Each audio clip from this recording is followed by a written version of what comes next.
What's going on, everyone? I am continuing my investigation and exploration into the nature of belief systems and specifically ideologies. The past few videos were about this topic, and I want to thank everyone for the comments and the feedback that I've received on some shorts, and I actually want to address some of those in this video as a useful tool for helping me think through these ideas. The specific piece of feedback that I received had to deal with the disagreement with my definition of ideology. I would define an ideology as a specific type of belief system that is characterized by a few traits such as rigidity, oversimplification, the requirement of force in order to proliferate the ideology into the social environment. And then finally, an ideology is a specific type of belief system that fails when tested against reality. So that's my definition of an ideology. And many people disagreed with what I was saying because, from what I could tell, they would define an ideology more broadly and simply say that an ideology is a belief system. So Christianity as a belief system is an ideology. Judaism is an ideology. Marxism and free market capitalism, these are all ideologies because there is no difference between a belief system and an ideology. And while I can understand that if you define an ideology as a belief system, then what I'm saying really makes no sense. I would need to criticize specific ideologies or specific belief systems in order to point out why they are rigid and oversimplified and fail when tested against reality. But I want to address that distinction between an ideology as a type of belief system rather than it being just another name for belief systems. And this is not to say that those who disagree with my definition are wrong. Defining something is often very difficult, and the best that I can do is just say that I am pulling my definition together from various people that I've read. And so I wanted to read some quotes and ideas from some of these people. So this is from Free Women, Free Men by Camille Paglia, and she is a literary critic, a philosopher. She was and still is a feminist dissident, and she rose to fame, I believe, really in the 1990s with her book, Sexual Persona. So this is from her book, Free Women, Free Men. My libertarian feminism, which takes the best from both liberalism and conservatism, places freedom of thought and speech above ideology. I am an intellectual first and a feminist second. So, in the way that she uses ideology there, she places freedom of thought and speech above ideology. So that means that in her mind, in the abstract space of, let's say, her values, ideology is limited. And it's something that can be separated from, say, the value of freedom of thought and the freedom of speech. Now, someone could say, well, the fact that she places freedom of speech above ideology is in itself an ideology and a belief system. And at that point, I would say that that's not necessarily how she's using it. And so, based off just her quote there, she believes that there is a difference there. And I'm also, let me say, I'm not trying to make a point of authority argument for why I'm correct. I'm just trying to say that these are the people that I've read and I agree with them, and I think that they're right on many ideas and many of their theories about human nature and reality. And so that's why I have come to the conclusion, in part, about why I define ideology as a separate, or at least a subset of the phenomenon of beliefs and belief systems. So that was Camille Paglia. Now I'm going to read something by Alexander Solzhenitsyn. So Solzhenitsyn was a literary novelist and philosopher in the 20th century. He won the Nobel Prize. He wrote a book called The Gulag Archipelago that I'm currently still reading through, and it details the horrors and atrocities of the Soviet Union, specifically as it relates to the gulags, which were concentration camps. They were prison camps that utilized slave labor of many, arguably, innocent civilians in order to power the Soviet economy. And it's a great psychological and sociological exploration into how societies can get to the point where, for example, when there's not enough food and the state has taken up all of the crops, if you were a mother trying to go out into the field and get a few pieces of corn or a few pieces of wheat to go back home to feed your family, if you didn't turn those pieces of wheat into the government, into the state, you would be executed or sent to the gulags. And so he's exploring how it is that a society can get to that point. And this is something that he says. Ideology. That is what gives evil doing its long sought justification and gives the evildoers the necessary steadfastness and determination. That is the social theory which helps to make his acts seem good instead of bad in his own and others' eyes, so that he won't hear reproach and curses, but will receive praise and honors.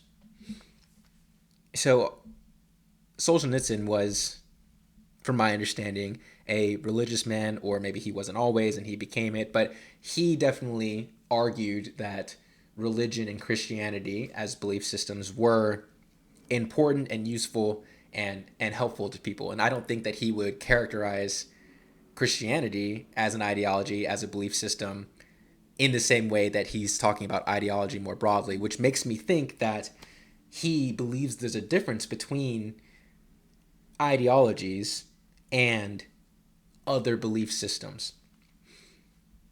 And also from this quote, he isn't talking specifically about communism or Marxism. He's saying ideology as such. Now, here are some quotes from Václav Havel, and he was another communist Marxist dissident who was writing in the 20th century and would later become the president of Czechoslovakia. And he has this book called Power of the Powerless. Ideology is a specious way of relating to the world. It offers human beings the illusions of an identity, of dignity, and of morality while making it easier for them to part with them. It is a veil behind which human beings can hide their own fallen existence. It provides people with the illusion that the system is in harmony with the human order and the order of the universe.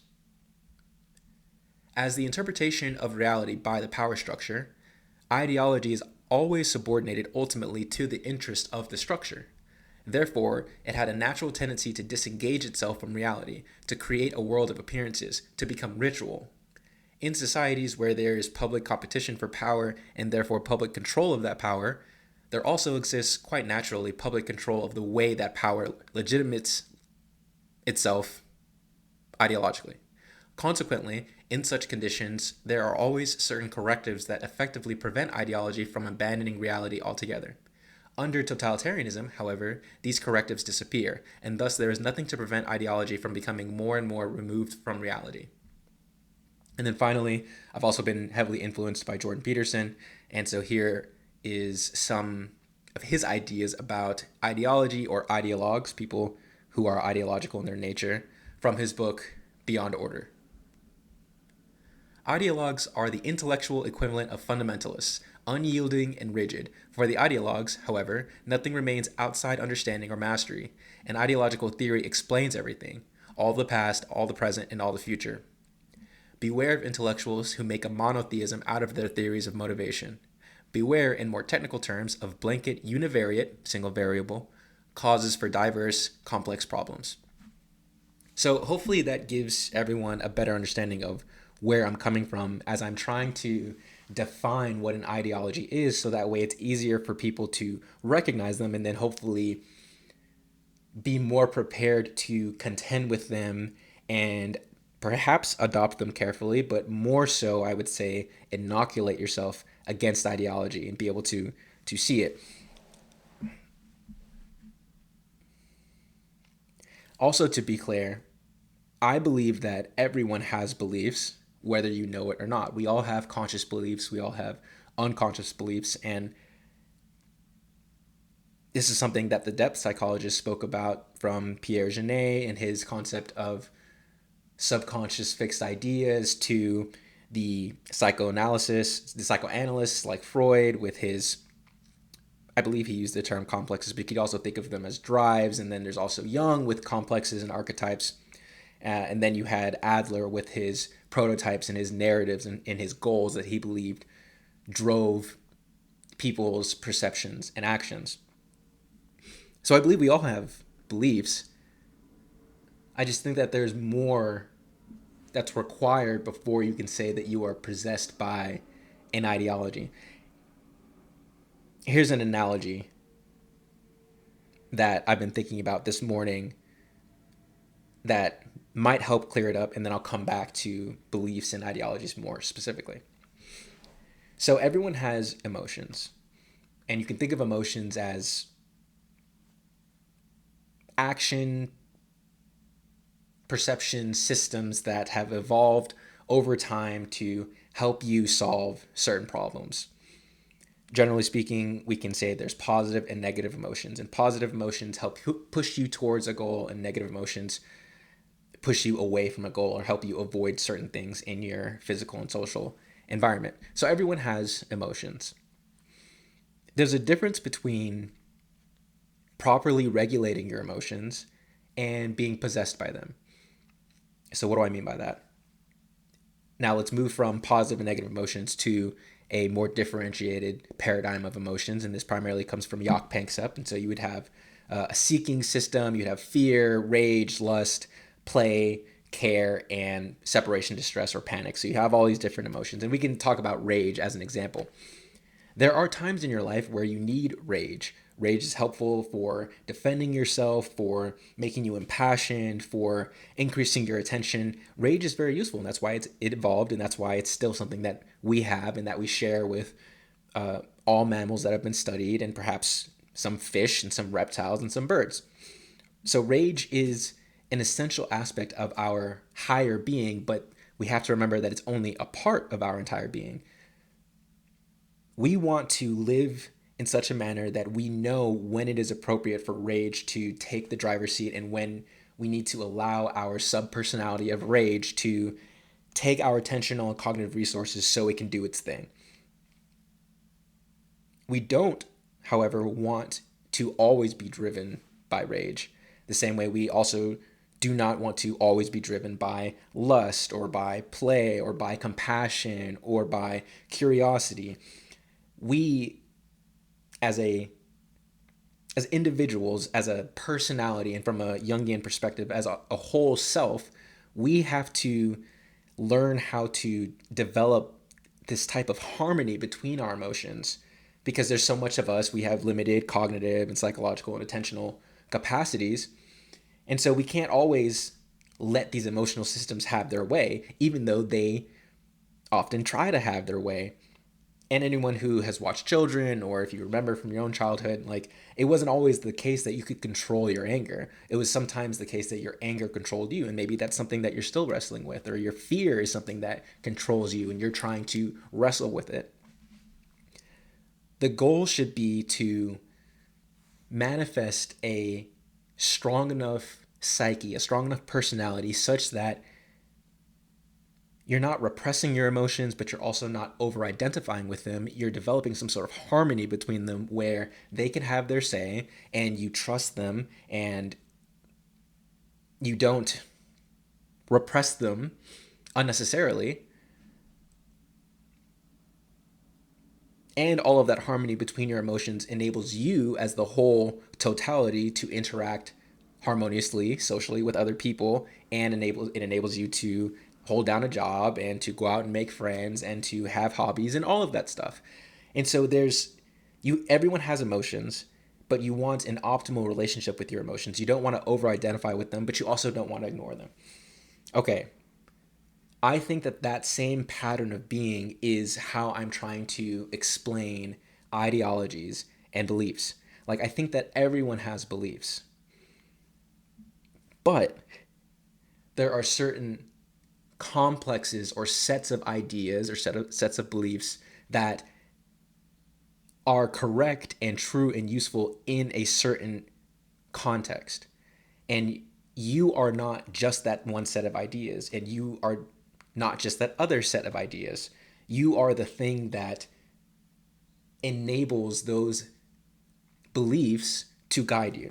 And you are that which maintains the same consistency across those different ideologies, for lack of a better term.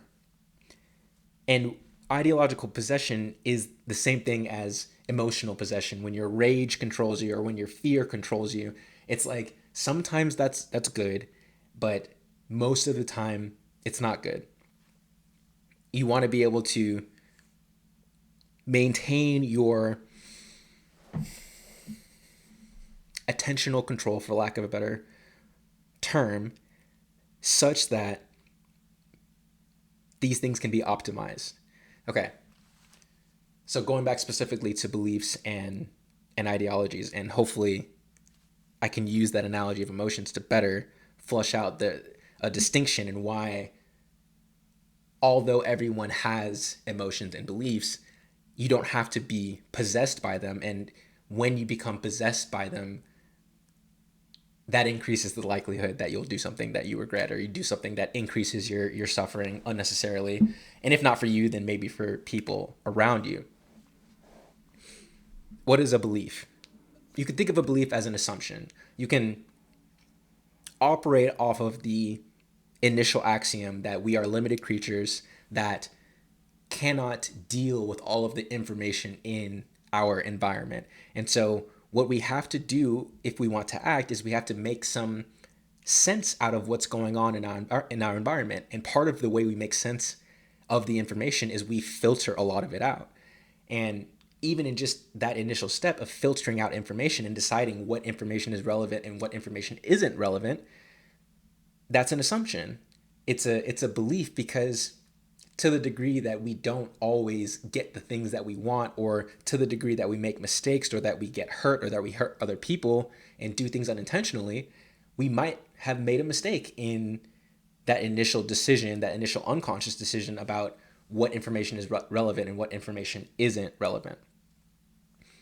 And that's what beliefs are. Beliefs are assumptions about how you think the world has laid itself out.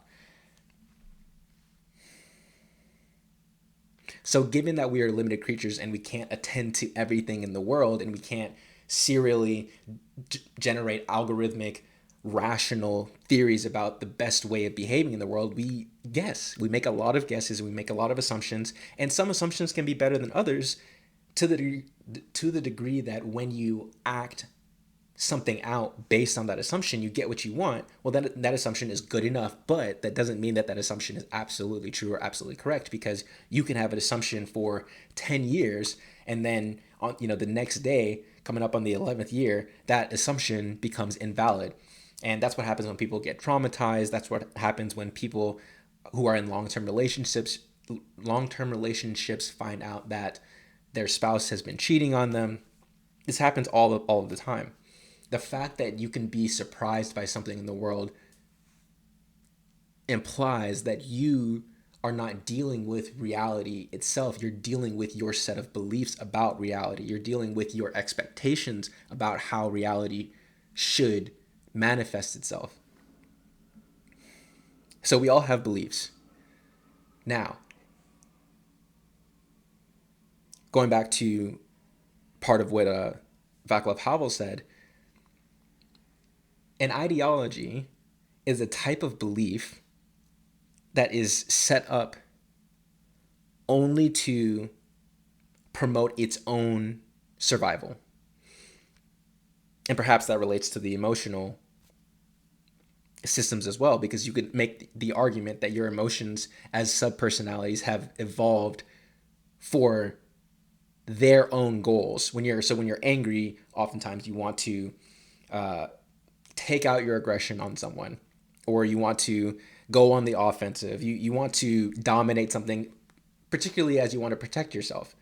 Now, you could do that, and that would satisfy your rage system, but that doesn't mean that it would be good for you as the human personality over the long run, because maybe you do something that you regret, or maybe you commit some crime, and that's just not good for you over the long run. And so the same way that your emotional systems have these narrow goals that, again, sometimes they're useful, but it's not helpful oftentimes over the long run or across different contexts. It's the same way with ideologies.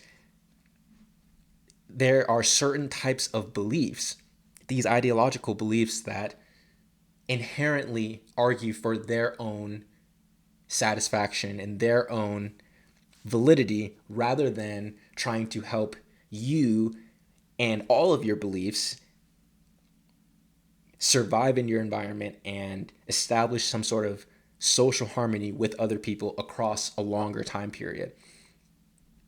And that's one of the ways that I think that I would distinguish between belief systems that are aimed at the truth and are aimed at trying to help you and other people and those you care about align themselves with reality, and a belief system that only wants to proliferate itself and is only focused on not alignment with reality, but its own promotion, and even by the means of force,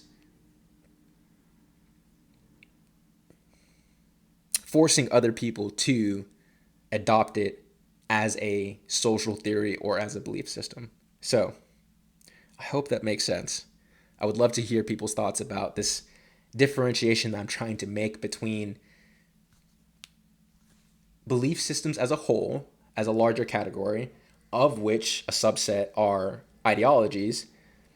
And I didn't really get to it in this video. I did it in past videos, but I'm also trying to make a distinction that within the broader category of belief systems, there are better belief systems. There are true belief systems, and ones that are not focused on their own survival, but they're focused on the survival of you and society and your family and your friends. And they aren't rigid, and they aren't overly simplistic, and they don't offer a univariate analysis of complex problems pulling from Dr. Jordan Peterson. So hope that makes sense. If anyone is still here at the end of this video, please leave a comment to let me know what you think. I'm trying to wrestle with these ideas, and I'm open to any feedback and criticism. So thank you guys for listening, and I'll see you in a future video.